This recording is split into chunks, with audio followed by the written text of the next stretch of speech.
ওকে, আজকে একদম একটা নতুন টপিক আমরা শুরু করব, সেটা হচ্ছে এভলিউশন। আমাদের জেনেটিক্সের পরে নেক্সট যে টপিকটা আছে সেটা হলো এভলিউশন এবং অ্যাডাপ্টেশন, অর্থাৎ বিবর্তন এবং অভিযোজন। তো এটা বেসিক্যালি দুটো কমপ্লিটলি ডিফারেন্ট টপিক। আমরা এই দুটো ডিফারেন্ট টপিককে আলাদা আলাদাভাবেই নেব।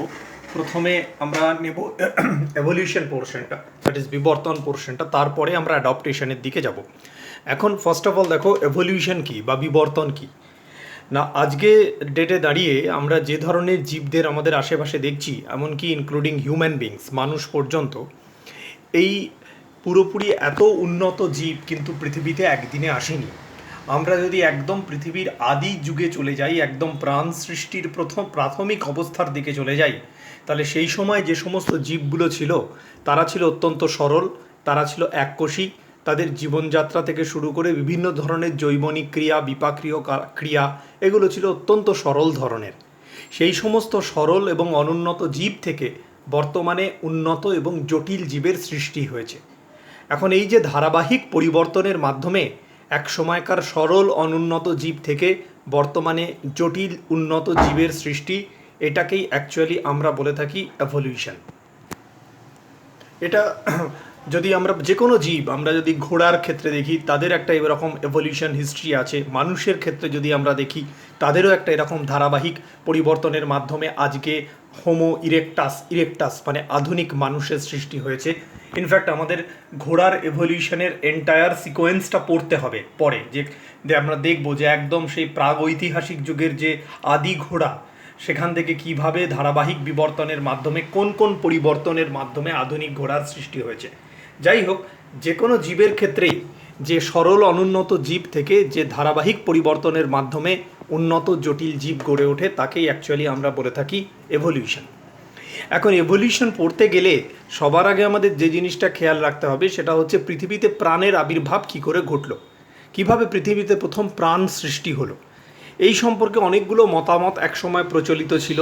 যেমন খ্রিশ্চান ক্যাথলিক চার্চের পাদ্রীরা অষ্টাদশ শতকে তারা বলেছিলেন যে পৃথিবীতে ভগবান প্রাণ সৃষ্টি করেছে। তারা সেই একটা আমাদের অদ্ভুত ধরনের গল্প শোনাতেন যে মহাপ্রলয়ের সময় নোহাজ আর্ক বলে একটা নৌকার মধ্যে পৃথিবীর প্রথম পুরুষ আদম এবং প্রথম নারী ইভ তারা ভেসে গেছিলেন।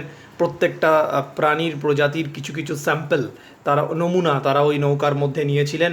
মহাপ্রলয়ে সব কিছু ধ্বংস হওয়ার পর ওই নোহাজ আর্কের সংগৃহীত যে সমস্ত নমুনা, সেখান থেকে নতুন করে প্রাণের সৃষ্টি হয়। পরবর্তীকালে আরও বিভিন্ন বিজ্ঞানী, কেউ বলেছেন ভিন্ন গ্রহ থেকে পৃথিবীতে প্রাণের সৃষ্টি হয়েছে, কেউ কেউ অ্যাবায়োজেনেসিস থিওরি দিয়েছেন, অর্থাৎ নিজে নিজেই স্বতঃস্ফূর্তভাবে প্রাণ সৃষ্টি হয়েছে। যাই হোক, এই থিওরিগুলো পরবর্তীকালে কোনোটাই টেকেনি। পরবর্তীকালে প্রাণ সৃষ্টি সম্পর্কে সবথেকে উল্লেখযোগ্য যে মতবাদটা আজকে সর্বজন গ্রাহ্য এবং সর্বজন বিদিত, সেটা হচ্ছে বিজ্ঞানী ওপারিন এবং হাল্ডেনের কেমোসিনথেটিক থিওরি, বা এর অপর আর একটা নাম আছে বিজ্ঞানী ওপারিন এবং হেলডেনের রাসায়নিক বিবর্তনবাদ। এখানে একটা কথা বলে রাখি, ওপারিন এবং হেলডেনের এই যে রাসায়নিক বিবর্তনবাদ, বেসিক্যালি রাসায়নিক বিবর্তনবাদ was given by Oparin, it was later supported by Haldane. এটা অনেক সময় প্রশ্নে থাকে যে কে রাসায়নিক বিবর্তনবাদ দিয়েছিলেন। যদি ওপারিন এবং হেলডেন আলাদা আলাদা অপশানে থাকে তাহলে আনসারটা কিন্তু ওপারিন হবে। এটা বেসিক্যালি ওপারিন দিয়েছিলেন, পরবর্তীকালে হেলডেন এটাকে সমর্থন করেন, এটা ওয়াজ সাপোর্টেড বাই হেলডেন। এনিওয়ে, আমরা ধীরে ধীরে দেখব যে ওপারিন এবং হেলডেনের এই রাসায়নিক বিবর্তনবাদ কেমন ছিল। আমি তোমাদের যে মেটেরিয়াল পোস্ট করেছিলাম তার মধ্যে অবশ্যই দেখবে একদম ফার্স্ট পেজে একটা কমপ্লিট ফ্লো চার্ট ওখানে দেওয়া আছে। পরপর কীভাবে ধারাবাহিক পরিবর্তনের মাধ্যমে ওই ফ্লো চার্টটা দেখিয়েছে যে পৃথিবীতে প্রথম প্রাণের সৃষ্টি কিভাবে হলো। তো ওই ফ্লো চার্টটাই আমি আমার বোর্ডে সামনে লিখেছি যাতে তোমাদের বুঝতে সুবিধা হয়। তো একদম দেখো, পৃথিবীর প্রাণ সৃষ্টির একদম শুরুর দিকে পৃথিবীতে কোন কোন রাসায়নিক উপাদানগুলো ছিল। ছিল মিথেন, ছিল অ্যামোনিয়া, ছিল জলীয় বাষ্প। প্রশ্ন হলো জল নয় কেন, জলীয় বাষ্প কেন? কেননা ওই সময় পৃথিবীর টেম্পারেচার ছিল অত্যন্ত বেশি। ওই টেম্পারেচারে near about 4000 to 500 degree centigrade temperature. সেই সময় পৃথিবীতে জল তরল আকারে থাকতো না, সেই জল জলীয় বাষ্পের আকারেই ছিল, ছিল হাইড্রোজেন সায়ানাইড। এবং ওই সময়কার পৃথিবীর পরিবেশ ছিল বিজারণধর্মী পরিবেশ। প্রশ্ন হলো বিজারণধর্মী পরিবেশ কেন? না, অক্সিজেন ওয়াজ অ্যাবসেন্ট। অক্সিজেন যেহেতু অ্যাবসেন্ট ছিল সেহেতু এটা ছিল বিজারণধর্মী পরিবেশ। আর কি ছিল না, অক্সিজেন যেমন অ্যাবসেন্ট ছিল, অক্সিজেন অ্যাবসেন্ট থাকলে ওজোন ফর্মেশনও ছিল না, ওজোন লেয়ারও অ্যাবসেন্ট ছিল। আর ওজোন লেয়ার যদি অ্যাবসেন্ট থাকে তাহলে পৃথিবীতে সেই সময় প্রচুর পরিমাণে ইউভি রশ্মি নিশ্চয়ই আসতো। আর কি আসতো? বিভিন্ন ধরনের মহাজাগতিক রশ্মি বা কসমিক রে। আর ঘন ঘন পৃথিবীতে বিদ্যুৎ স্ফুলিঙ্গ, ইলেকট্রিক ডিসচার্জ, সোজা কথায় বাজ পড়তো, আকাশে তড়িৎ স্ফুলিঙ্গ চালনা হতো, তড়িৎ স্ফুলিঙ্গ তৈরি হতো। তাহলে এই ছিল সেই সময়কার পরিবেশ, যেটা অক্সিজেন অ্যাবসেন্ট, প্রচুর ইউভি রে আসছে, বিদ্যুৎ স্ফুলিঙ্গ ঘন ঘন চমকাচ্ছে, এবং এই পরিবেশে কসমিক রে বা ইউভি রে প্রচুর পরিমাণে আসছে। তখন এই যে গ্যাসগুলো, দ্যাট ইজ মিথেন, অ্যামোনিয়া, জলীয় বাষ্প, হাইড্রোজেন সায়ানাইড, এরা নিজেদের মধ্যে রাসায়নিক বিক্রিয়া করলো। এবং এরা নিজেদের মধ্যে রাসায়নিক বিক্রিয়া করে কতগুলো সরল জৈব যৌগ তৈরি করলো, যেমন অ্যামাইনো অ্যাসিড, যেমন কতগুলো সরল শর্করা, যেমন গ্লুকোজ, ফ্যাটি অ্যাসিড, গ্লিসারল, এবং পিউরিন পিরিমিডিন নামক নাইট্রোজেন ক্ষার। এই পিউরিন পিরিমিডিন তোমরা অলরেডি পড়েছো ডিএনএর এবং আরএনএর উপাদানে purine pyrimidine. Can you remember? আমি সেই কোড বলে দিয়েছিলাম, পূজা। পিউরিন হচ্ছে গুয়ানিন আর অ্যাডেনিন, বাকিগুলো থাইমিন আর সাইটোসিন হয়ে যাবে পিরিমিডিন। তো যাই হোক, এই পিউরিন পিরিমিডিন, নাইট্রোজেন ক্ষার, এগুলো প্রথম তৈরি হলো। প্রশ্ন হলো, এই যে সরল জৈব যৌগগুলো তৈরি হলো, এগুলো কোথায় তৈরি হলো? না, এগুলো তৈরি হলো সমুদ্রের জলে। তো সমুদ্রের জলে এই যে প্রথম সরল জৈব যৌগ সমন্বিত একটা উত্তপ্ত তরল তৈরি হলো, এটাকে বলা হয়ে থাকে হট ডাইলিউট স্যুপ, তরল গরম ঝোল। বা এই আমি বলবো প্রত্যেককেই এই হট ডাইলিউট স্যুপ, এই কথাটাই তোমরা মনে রাখবে। বিজ্ঞানী হ্যালডেন এখানে একটা কথা দেখবে, আমি তোমাদের ম্যাটেরিয়ালে লিখিয়ে দিয়েছি, যেটা আমি পাঠিয়েছি, হট ডাইলিউট স্যুপ কি। এই ধরনের প্রশ্নগুলো লিখবার সময় কোন সায়েন্টিস্ট ওই টার্মটা দিয়েছেন, সেই সায়েন্টিস্টের নামটা কিন্তু আনসারের মধ্যে থাকতে হবে। আমি হট ডাইলিউট স্যুপটা লিখলাম, অথচ কোন সায়েন্টিস্ট এই হট ডাইলিউট স্যুপের মতবাদটা দিয়েছিলেন সেটা লিখলাম না, আনসার কিন্তু পুরোপুরি নম্বর আনবে না। এটা একদম আমাদের মাধ্যমিকের খাতা দেখার একটা স্পেসিফিক ইনস্ট্রাকশনই থাকে। দেয়ারফর হ্যালডেন উনি প্রথম এই হট ডাইলিউট স্যুপের কনসেপ্টটা দেন। হট ডাইলিউট স্যুপ আর কিছুই না, সমুদ্রের জলে এই যে সরল জৈব যৌগগুলো তৈরি হলো, অ্যামাইনো অ্যাসিড, সরল শর্করা, fatty acid, glycerol, purine pyrimidine, এই উত্তপ্ত সমুদ্রের জলে ওই জৈব পদার্থ মিশ্রিত যে তরল, সেই তরল, উত্তপ্ত তরলটাকেই আমরা বলে থাকি হট ডাইলিউট স্যুপ। এটা অ্যাজ পার হ্যালডেন, হ্যালডেন এই মতবাদ দিয়েছিলেন। এইবার এই যে হট ডাইলিউট স্যুপের মধ্যে এই যে সরল জৈব যৌগগুলো, তারা নিজেদের মধ্যে রিয়াকশন করে কতগুলো জটিল জৈব যৌগ তৈরি করলো।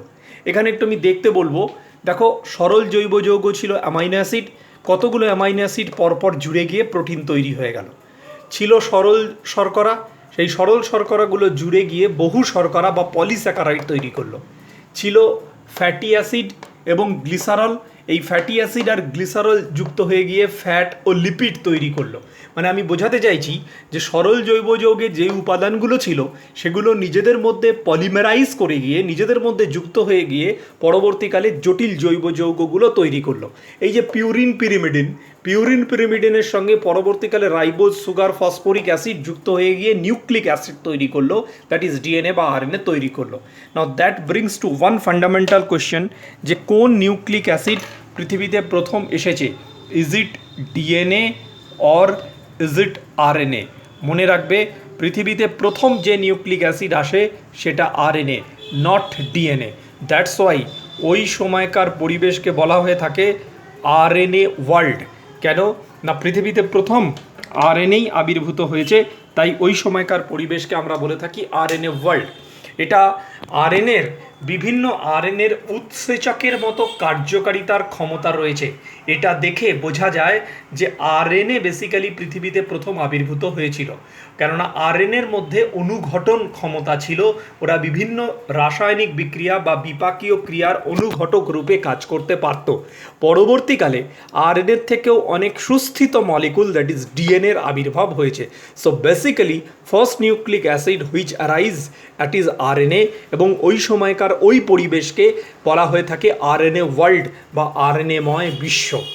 পরবর্তীকালে আরএনএ থেকে DNA which is much more stable, যার মধ্যে পরিবর্তন বা মিউটেশন ঘটার চান্সেস আরও কম, সেই রকম নিউক্লিক অ্যাসিড বা সেই মলিকুল আমাদের হাতে এসছে। এরপরে দেখো এই পর্যায়ে গিয়ে আমাদের এই যে প্রোটিন তৈরি হলো, বহু শর্করা, ফ্যাট, লিপিড এবং নিউক্লিক অ্যাসিড তৈরি হলো, এখানে একটা জিনিস মাথায় রাখতে হবে যে এই যে পদার্থগুলো আমার তৈরি হয়েছে, এই পদার্থ মানে শুধু প্রোটিনের কিন্তু কখনোই প্রতিলিপি গঠন করার ক্ষমতা নেই। দ্যাট মিন্স একটা প্রোটিন আর একটা প্রোটিন তৈরি করতে পারে না। প্রশ্ন হলো প্রতিলিপি গঠন করবার ক্ষমতা কার আছে? না, প্রতিলিপি গঠন করবার ক্ষমতা আছে নিউক্লিক অ্যাসিডের মধ্যে। দেয়ারফর এই যে আমি একটু আগে বললাম RNA, that is the first nucleic acid যেটা পৃথিবীতে এসছে, এই আরএনএ এবং প্রোটিন অর্থাৎ নিউক্লিক অ্যাসিড এবং প্রোটিন মিলে তৈরি করলো নিউক্লিয় প্রোটিন। না, ওই নিউক্লিয় প্রোটিন এটাই কিন্তু প্রাণ সৃষ্টির প্রথম মোস্ট ইম্পর্ট্যান্ট ধাপ। কেন না, নিউক্লিয় প্রোটিনের মধ্যে প্রতিলিপি গঠন করবার ক্ষমতা আছে। এবং এই নিউক্লিয় প্রোটিনযুক্ত সংগঠনকে দুজন বিজ্ঞানী দুটো ডিফারেন্ট মতামত দিলেন। একটা হচ্ছে বিজ্ঞানী ওপারিন, তিনি দিলেন কোয়াজারভেট মডেল, আর এস.ডব্লিউ. ফক্স তিনি দিলেন মাইক্রোস্ফিয়ার মডেল। এখন এই কোয়াজারভেট বা মাইক্রোস্ফিয়ার এগুলো কি? অ্যাকচুয়ালি বোথ ওপারিন এবং এস.ডব্লিউ. ফক্স তারা পৃথিবীতে প্রাণ সৃষ্টির ধারণা ব্যাখ্যা করতে গিয়ে এই কোয়াজারভেট তত্ত্বের এবং মাইক্রোস্ফিয়ার তত্ত্বের মধ্যে অবতারণা করেন। তো ওপারিন তিনি কি বলেছিলেন? না, ওপারিন বললেন যে সমুদ্রের পরিবেশে এই যে লিপিড, প্রোটিন, কার্বোহাইড্রেট এই সমস্ত যে জৈব যৌগগুলো রয়েছে তারা নিজেদের মধ্যে একত্রিত হয়ে গিয়ে যে দ্বিস্তরীয় পর্দাবেষ্টিত কলয়েডীয় কণা তৈরি করে তাকে বলে হচ্ছে কোয়াজারভেট। এবং এই কোয়াজারভেটই হচ্ছে প্রথম কোষীয় অবস্থা বা আদি কোষীয় অবস্থা। পরবর্তীকালে এই কোয়াজারভেট থেকেই প্রথম আদি কোষের আবির্ভাব ঘটে। এটা ছিল ওপারিনের বক্তব্য। এস.ডব্লিউ. ফক্স বললেন না, কোয়াজারভেট থেকে পৃথিবীতে প্রথম আদি কোষ উৎপন্ন হয়নি। তিনি বললেন সমুদ্রের জলে, দ্যাট ইজ ওই হট ডাইলিউট সোপে অ্যামাইনো অ্যাসিডগুলো যুক্ত হয়ে গিয়ে প্রথমে প্রোটিন তৈরি করে, অ্যান্ড দেন ওই প্রোটিনগুলো আবার নিজেদের মধ্যে যুক্ত হয়ে গিয়ে নিউক্লিক অ্যাসিডের সঙ্গে যুক্ত হয় এবং প্রোটিনয়েড তৈরি করে। Now that proteinoid is considered to be the first কোষ, ওটাই হচ্ছে প্রথম কোষীয় অবস্থা। ওই প্রোটিনয়েডকেই এস.ডব্লিউ. ফক্স মাইক্রোস্ফিয়ার বলে অভিহিত করেন। আমি তোমাদের মেটেরিয়ালে দেখিয়েছি কোয়াজারভেট অ্যান্ড মাইক্রোস্ফিয়ারের মধ্যে পার্থক্য কী, সেখানে কোন বিজ্ঞানী এই মতবাদ দিয়েছিলেন সেটা আসবে। 2 নম্বর, মাইক্রোস্ফিয়ারের মধ্যে প্রোটিন এবং নিউক্লিক অ্যাসিড সমন্বিত মডেল, আর কোয়াজারভেট বেসিক্যালি ছিল প্রোটিন এবং লিপিড সমন্বিত মডেল। বর্তমানে কিন্তু এস.ডব্লিউ. ফক্সের মাইক্রোস্ফিয়ার যে মডেলটা, এই মডেলটাই অধিকতর গ্রহণযোগ্য হয়েছে, যেহেতু এখানে নিউক্লিয় প্রোটিন বর্তমান ছিল। এবং নিউক্লিক অ্যাসিড আমি ওই জন্য একটু আগে উল্লেখ করলাম যে নিউক্লিক অ্যাসিডই হচ্ছে সেই উপাদান বা সেই জৈব অণু যার মধ্যে প্রতিলিপি গঠন করবার ক্ষমতা ছিল। শুধু প্রোটিনের মধ্যে বা শুধু লিপিডের মধ্যে, শুধু ফ্যাটের মধ্যে কিন্তু প্রতিলিপি গঠন করার ক্ষমতা নেই। আমি এখানে বারবার একটা কথা ইউজ করছি, প্রতিলিপি গঠন করা। প্রতিলিপি মানে নিজের মতো একটা কপি তৈরি করে নেওয়া। এটা যদি একটা ডিএনএ থাকে তাহলে সেই ডিএনএ নিজের মতো আরেকটা ডিএনএ তৈরি করতে পারে, এইটাকে বলে প্রতিলিপি গঠন করা। এটা যদি একটা আরএনএও হয়, সেই আরএনএও প্রথম দিকে নিজের মতো আরেকটা আরএনএ তৈরি করতে পেরেছে, সেটাও বলা হয়ে থাকে প্রতিলিপি গঠন করার ক্ষমতা। তো প্রতিলিপি গঠন in a short of reproduction, একটা যেন এক প্রকারের জনন, যার মাধ্যমে সে নিজের মতো আরেকটা কপি তৈরি করে নিচ্ছে। নেক্সট দেখো, এই যে কোয়াজারভেট বা মাইক্রোস্ফিয়ার হলো, এখান থেকে পরবর্তীকালে তৈরি হলো প্রথম প্রাথমিক কোষ বা প্রোটোবায়ন্ট। প্রোটোবায়ন্ট আর বেসিক্যালি কিছুই না, এটা হচ্ছে একটা আদি কোষীয় কেমিক্যাল সিস্টেম বা প্রথম একটা তৈরি হওয়া কেমিক্যাল সিস্টেম, যে কেমিক্যাল সিস্টেমটার মধ্যে প্রোটোপ্লাজমের মতো কিছু পদার্থ ছিল যার মধ্যে কিছু বিপাক ক্রিয়া দেখা দিত। এই প্রোটোবায়ন্ট ওপারিন নির্মিত কোয়াজারভেট থেকেও তৈরি হতে পারে, আবার এস.ডব্লিউ. ফক্স নির্মিত মাইক্রোস্ফিয়ার থেকেও তৈরি হতে পারে। আমি আগেই বলেছি এটা দুজন ডিফারেন্ট বিজ্ঞানীর দুটো আলাদা আলাদা মতবাদ। ওপারিন বলেছিলেন কোয়াজারভেট থেকেই পরবর্তীকালে প্রোটোবায়ন্ট এসছে, এস.ডব্লিউ. ফক্স বলেছিলেন মাইক্রোস্ফিয়ার থেকে এসছে। বর্তমানে এস.ডব্লিউ. ফক্সের মতামতটাই বেশি গ্রহণযোগ্য হয়েছে। সো মূলত প্রোটোবায়ন্ট ছিল একটা কেমিক্যাল সিস্টেম, একটা প্রথম রাসায়নিক অবস্থা যার মধ্যে একটা কোষ গড়ে উঠবার যাবতীয় উপাদানগুলো বর্তমান ছিল। So protobiont is the primitive cell আর আদি কোষ বা প্রাথমিক কোষ। এই প্রোটোবায়ন্টের পরে সেখান থেকে এলো এককোষী কেমো অটোট্রপিক জীব। এরা মেনলি ব্যাকটেরিয়াই ছিল, যারা সালোক সংশ্লেষ করতে পারতো না, রাসায়নিক সংশ্লেষের মাধ্যমে তারা নিজেদের খাদ্য তৈরি করত, তাই কেমো অটোট্রপিক। তারপরে এলো দেখো সালোক সংশ্লেষকারী ব্যাকটেরিয়া। এই সালোক সংশ্লেষকারী ব্যাকটেরিয়া যে মুহূর্তে এলো সেই মুহূর্তে কিন্তু আমাদের সালোক সংশ্লেষের সূচনা হলো এবং পরিবেশে অক্সিজেন লিবারেটেড হলো বা পরিবেশে অক্সিজেন ত্যাগ হলো। দেখো প্রাণ সৃষ্টির এই সুদীর্ঘ ইতিহাসে কতগুলো স্টেপের পরে তবে পৃথিবীতে প্রথম অক্সিজেন এলো। কাজেই এতক্ষণ পর্যন্ত পৃথিবীর যে পরিবেশ সেটা ছিল বিজারণধর্মী পরিবেশ। এই অক্সিজেন আসার পর আমাদের জারণধর্মী পরিবেশ তৈরি হলো। এরপরে এই সালোক সংশ্লেষকারী ব্যাকটেরিয়া এরপরে এরা তৈরি করলো বহুকোষী জীব। বহুকোষী জীব পরবর্তীকালে আরও নিজেদের মধ্যে ধারাবাহিক পরিবর্তনের মাধ্যমে তৈরি করলো মৎস্য সদৃশ মেরুদণ্ডী প্রাণী। মৎস্য সদৃশ মেরুদণ্ডী প্রাণী থেকে ডাঙার পরবর্তীকালে ডাঙার উদ্ভিদ তৈরি হলো, যেমন গুল্ম, বৃক্ষ, বিরুৎ প্রভৃতি এই সমস্ত উদ্ভিদগুলোও তৈরি হয়েছে। ফলে কি হলো, নতুন বাসস্থানের উদ্ভব ঘটলো, অর্থাৎ নতুন স্থলভাগে নতুন বাসস্থান গড়ে উঠলো। এবং এই মৎস্য সদৃশ মেরুদণ্ডী প্রাণী যেটা জলে ছিল সেটা এবার এই নতুন বাসস্থানে আস্তে আস্তে উঠে আসতে শুরু করলো। এলো উভচর প্রাণী, যারা ডাঙাতেও থাকে আবার যারা জলেও থাকে। ইন এ সেন্স যাদের জীবনচক্রের একটা দশার পরিস্ফুটন হয় জলে আর একটা দশার পরিস্ফুটন হয় ডাঙায়। নেক্সট এই উভচর প্রাণী পরিপূর্ণভাবে ডাঙায় উঠে এলো, ফলে সরীসৃপ জাতীয় প্রাণীর উদ্ভব হলো এবং সরীসৃপ থেকে দুটো শাখা বেরিয়ে গেল। একটা শাখা তৈরি করলো স্তন্যপায়ী প্রাণীর আর একটা শাখা তৈরি করলো পক্ষী শ্রেণীর প্রাণী।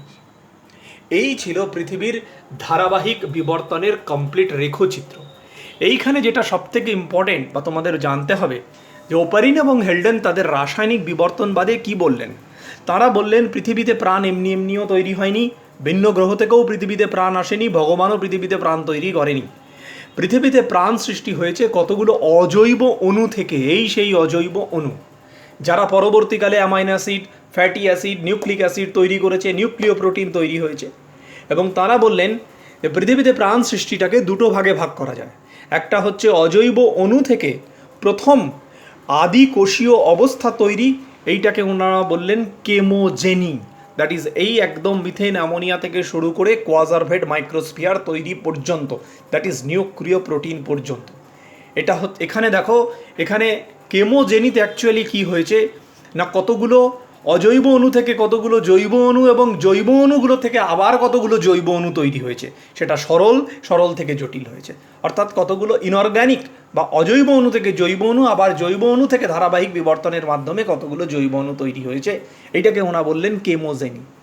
আর তারপরের পার্টে দ্যাট ইজ এই প্রোটোবায়ন তৈরি হওয়ার পর সেখান থেকে এককোষী সালোক সংশ্লেষকারী ব্যাকটেরিয়া, বহুকোষী অর্থাৎ জীব থেকে জীবের উৎপত্তি ঘটেছে, এইটাকে ওনারা বললেন বায়োজেনি। তাহলে পুরো রাসায়নিক বিবর্তনবাদ দু ভাগে ভাগ হয়ে গেছে, একটা কেমোজেনি আর একটা বায়োজেনি। যেখানে রাসায়নিক বস্তু থেকে রাসায়নিক বস্তুর আবির্ভাব সেটা কেমোজেনি, আর জীব থেকে জীবের আবির্ভাব সেটা হলো বায়োজেনি। ওপারিন এবং হেলডেন আরও বললেন যে কেমোজেনি পৃথিবীর ইতিহাসে একবার মাত্রই ঘটেছে। দ্যাট ইজ এই মিথেন অ্যামোনিয়া সেখান থেকে শুরু করে ওই কোয়াজারভেট তৈরি, এটা একবারই হয়েছে। কিন্তু বায়োজেনি বারবার ঘটেছে, বারবার ধারাবাহিক পরিবর্তনের মাধ্যমে জীব থেকে জীবের উৎপত্তি ঘটেছে। এই পর্যন্ত তোমাদের ভিডিওতে হয়ে থাকলো। আমার যা মেটেরিয়াল পোস্ট হয়েছে তাতে দেখবে আলাদা আলাদা করে সব লেখানো আছে। প্রোটোবায়ন্ট কি, হট ডাইলিউট স্যুপ কি, কোয়াজারভেট কি, মাইক্রোস্ফেয়ার কাকে বলে, এদের মধ্যে পার্থক্য কি, আরএনএ ওয়ার্ল্ড বলতে কি বোঝো, এবং সর্বোপরি বিজ্ঞানী ওপারিন এবং হেলডেনের রাসায়নিক বিবর্তনবাদের ব্যাখ্যা দাও। পুরোটা পড়বে এই ভিডিওটা শোনার পর। এনি প্রবলেম পারসিস্ট আমাকে ফোন করবে।